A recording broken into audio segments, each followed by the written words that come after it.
Ya, Assalamualaikum warahmatullahi wabarakatuh. Perkenalkan, saya Muhammad Labib Putasim dengan NIM 18105111067. Di sini saya akan menjelaskan judul dari skripsi saya yang berjudul Klasifikasi Ketepatan Lama Studi Mahasiswa dengan Algoritma Random Forest dan Gradient Boosting dengan studi kasus Fakultas Ilmu Komputer UPN Veteran Jakarta. Ya, di sini ada 5 poin pembahasan, yakni ada dari latar belakang masalah, tujuan dan manfaat penelitian, metodologi penelitian, pembahasan dan hasil, serta kesimpulan dan juga saran. Ya, latar belakang penelitian ini adalah dimulai dari banyaknya data mahasiswa di UPN VJ, terutama yang ada di FIK. Data tersebut sangatlah melimpah. Ya, begitu juga dengan eh, data yang sudah saya teliti, terjadi peningkatan jumlah mahasiswa yang lulus tidak tepat pada waktunya, ataupun yang lulus lebih dari 8 semester pada S1 FIK UPNVJ. Lalu juga belum ada model penelitian untuk memprediksikan mahasiswa yang akan lulus tepat pada waktunya atau yang terlambat di lingkungan FIK UPNVJ. Karena itulah latar belakang ini saya membuat penelitian skripsi ini. Data dari AKPK UPNVJ ini dilihat pada tabel di slide. Pada informatika S1 angkatan 2014-nya itu adalah ketepatan lulusnya 91%. Lalu pada angkatan 2016 hingga 2018 turun dari 82 sampai ke 64%. Begitu juga dengan S1, sistem informasi S1. Angkatan 2015 ketepatan lulusnya 59%, lalu naik 90%, lalu kembali turun ke angka 81% pada angkatan 2015. Kita bisa melihat di sini bahwa total mahasiswa pada angkatan 2015 sebelumnya naik berkisar hanya puluhan mahasiswa, yaitu 41 mahasiswa, lalu meningkat tajam pada angkatan 2018 yakni sekitar 120-an siswa.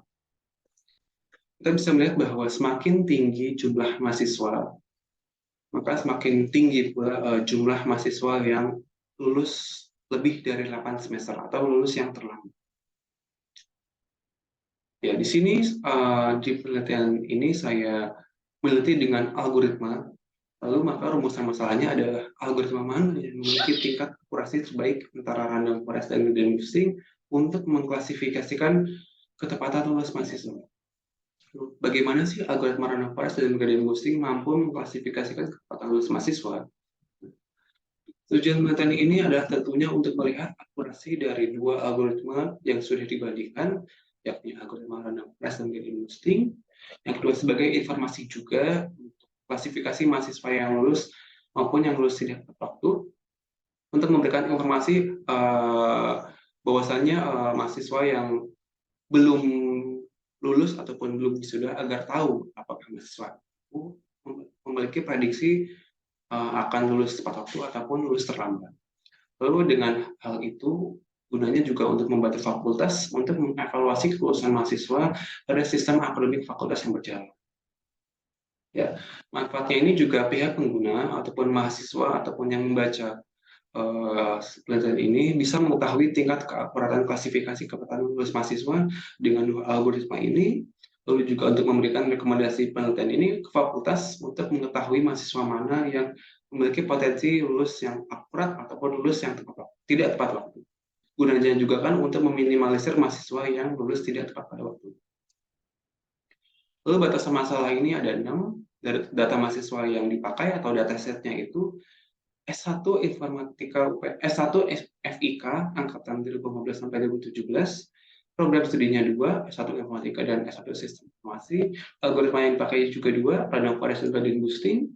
Atributnya dari total 26, hanya dipakai untuk penelitiannya ada 15 atribut. Lalu analisis performa dilihat dari akurasi, precision, dan juga recall. Dan hasilnya adalah daftar klasifikasi ketepatan lulus mahasiswa. Peralatan penelitian ini menggunakan laptop dan juga menggunakan software Spider serta SQL. Lalu metode penelitian pada data flowchart di samping, di sini ada 4 tahapan. Tahapan identifikasi masalah, tahapan pengumpulan dan proses data, tahapan pengolahan dan analisis data, lalu tahapan terakhir, tahapan kesimpulan dan juga saran. Ya, di tahapan identifikasi masalah ini adalah pada masalah utama pada penilaian ini adalah tidak jarang mahasiswa yang tidak lulus tepat pada waktunya. Hal ini juga didukung dengan banyaknya data-data akademik yang bisa dimanfaatkan semaksimal mungkin untuk mengklasifikasikan kecepatan lulus mahasiswa. Studi pustakanya ini saya membaca dan juga memahami penelitian-penelitian terdahulu yang terkait dengan klasifikasi maupun dengan Random Forest dan Gradient Boosting. Lalu tahapan pengumpulan dan proses data ini saya mengambil data dari Biro Akademik Kemahasiswaan UPNVJ, dan di sini adalah memakai data akademik mahasiswa dari S1 Informatika dan S1 Sistem Informasi angkatan 2015 sampai 2017. Variabel yang dipakai adalah prodi, jenis kelamin, jenis sekolah, profesi sekolah, jalur masuk, beasiswa non beasiswa, tarif UKT, IPK, dan juga IP semester 1 sampai semester 7. Dan juga target outputnya adalah status mahasiswa, apakah mahasiswa itu diklasifikasikan tepat waktu ataupun yang terlambat. Tabel dataset ini bisa dilihat total ada sekitar 330 baris data.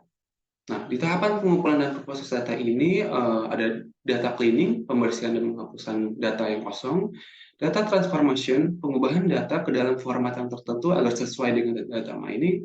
Yang ketiga, data reduction adalah mengurangi volume awal yang lebih besar jadi nyusut atau lebih kecil. Di proses data ini ada data asli yang terdiri dari 26 variabel. Lalu di data cleaning ini adalah membersihkan data-data kosong. Data kosong ini seperti IP semester yang kosong yang tidak ada, yang bisa jadi mahasiswanya itu cuti ataupun mahasiswanya yang sudah tidak aktif. Nah, itu akan dihapus. Lalu yang kedua, data transformation, itu mengubah data ke bentuk tertentu. Di sini beberapa data merupakan data kategorikal yang harus diubah ke dalam format numerikal agar proses data mining bisa berjalan. Nah, misalkan dari informatika itu berbentuk 0, informasi berbentuk 1, lalu jenis kelamin laki-laki berbentuk 0, perempuan berbentuk 1, dan juga beberapa atribut lainnya. Lalu pada data reduction ini beberapa kolom ataupun variabel tidak dipakai karena tidak diperlukan dalam proses pemodelan nanti. Seperti tahun angkatan, nama, kelompok UKT, status mahasiswa, dan juga tanggal lulus itu tidak sinkron atau tidak diperlukan dalam klasifikasi pemodelan nanti. Sehingga didapat dataset untuk klasifikasi ini ada sekitar 15 atribut yang dipakai dan digunakan. Lalu untuk tahap pengolahan dan analisis, di sini ada dua, ada balancing dan juga ada pembagian data. Balancing ini adalah menyeimbangkan data yang data ini terdiri dari dua kelas, yakni data yang memiliki tepat waktu dan juga terlambat. Dan itu bedanya sangat-sangat jauh. Di data asli itu tepat waktunya itu ada 296 mahasiswa. Dan yang terlambat hanya 34. Yakni totalnya ada 330. Lalu data setelah oversampling, data yang terlambat disamakan dengan data tepat waktu agar tidak mengalami overfitting. Jadi total data yang diklasifikasikan ada 590 baris data dengan program yang ada di layar. Lalu setelah blessing data, ada pembagian data, yakni data dibagi menjadi dua, training dan juga testing. Training itu berjumlah 413 data dengan 70%, dan data testing 177 data dengan 30%. Dengan persentase 70 berbanding 30. Lalu selanjutnya adalah proses pemodelan.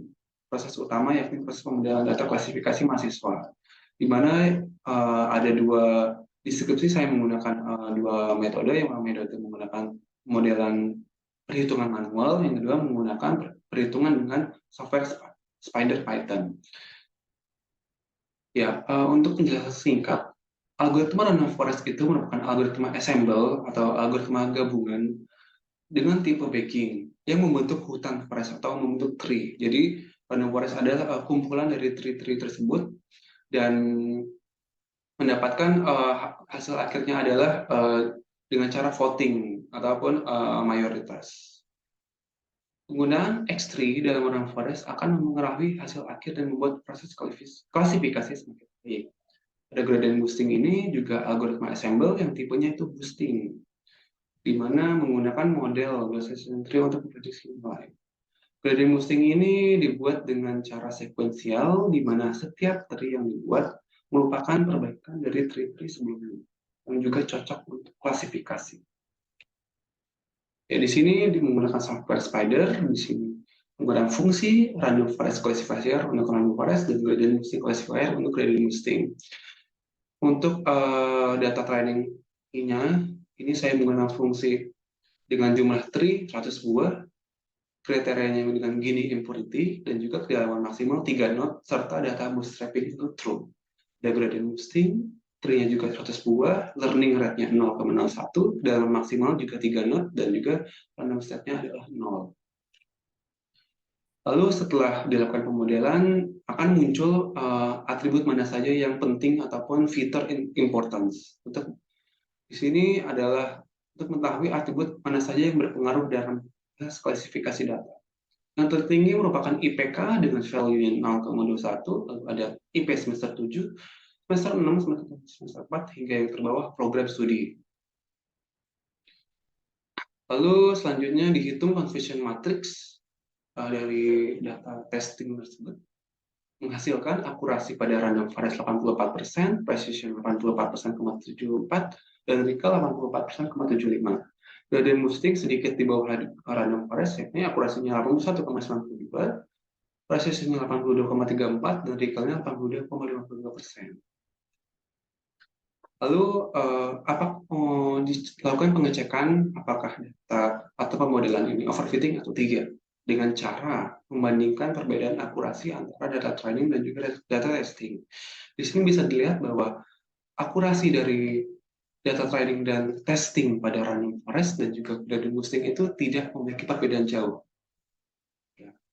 Jika memiliki perbedaan jauh, maka akan bisa dikatakan overfitting. Dan pemodelan ini bisa dikatakan good fitting. Lalu uji validasi pada tahap analisis data ini menggunakan beberapa atribut. Yakni yang pertama ada 2 atribut dengan IPK teratas, dengan peringkat teratas, yakni IPK dan IP semester. Di sini saya uji validasi juga menggunakan cross validation dengan 3 volt, 5 volt, 10 volt, dan juga tree-nya itu ada 40 dan juga 100. Ya, ini menunjukkan validasi dengan 2 atribut. Lalu di sini validasi dengan 5 atribut teratas, IPK, IP semester 7, IP semester 6, IP semester 1, dan IP semester 4. Lalu dengan menggunakan 10 atribut juga, dan juga menggunakan 15 atribut atau menggunakan semua atribut. Di sini bisa dilihat bahwa dari masing-masing jumlah atribut, yang tertinggi merupakan akurasi yang tertinggi dengan menggunakan semua atribut, yakni 15 atribut dengan akurasinya itu pada random forest 82,4% dan gradient boosting 79,66%. Bisa diketahui bahwa nilai akurasi random forest lebih baik sekitar 82,64% dibandingkan dengan gradient boosting sebesar 79,66%. Yang artinya bahwa klasifikasi ke depan lulus mahasiswa dapat diklasifikasikan dengan baik.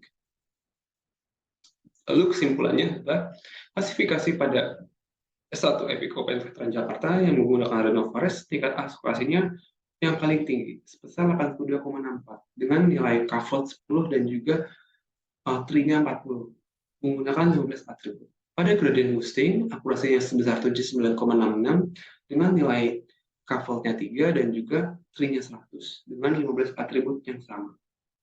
Diketahui bahwa jumlah K-fold juga mempengaruhi hasil akurasi, begitu juga dengan jumlah tree dan juga jumlah atribut. Sarannya adalah untuk melihat berikutnya bisa dilakukan perbandingan antara random forest dengan algoritma klasifikasi lain seperti naive Bayes ataupun KNN untuk memberikan akurasi yang terbaik. Lalu juga mengembangkan hasil klasifikasi dengan membuat GUI aplikasinya. Karena hal ini bisa sangat-sangat mempermudah fakultas untuk mengecek mahasiswa mana yang memiliki potensi yang lulus tidak tepat pada waktunya. karena di sini hanya baru pembuatan model algoritmanya saja. Lalu yang ketiga, mendapatkan lebih banyak atribut juga untuk mempengaruhi kecepatan lulus mahasiswa dan juga memperbanyak variasi metodenya. Ya, sekian, terima kasih. Assalamualaikum warahmatullahi wabarakatuh.